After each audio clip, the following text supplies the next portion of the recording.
I liked it so much watching it last night, and again today I'm going to do a long and a short form of this. 1968, Destroy All Monsters.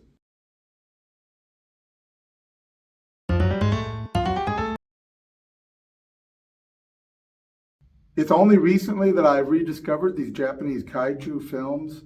There's a variety of genres that really overlap here that they use in the Japanese language that I won't do justice to, so I won't try to use. But the big giant monsters, the kaijus, then there's also alien invasions, alien life movies, the science fiction things all sort of weave together.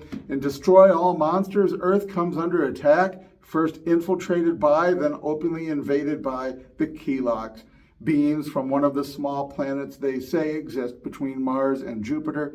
They turn out to be, despite taking humanoid form, creatures of molten metal that live for thousands of years and might actually be immortal by our standards. This is really great science fiction storytelling.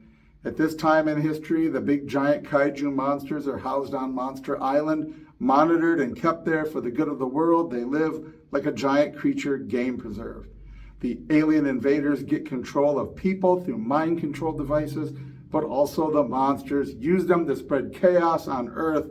But ultimately, we get control of our monsters. We turn them on the enemy, and even when the control mechanism is destroyed, they remember who the bad guy is and help us defeat the hostile alien invader.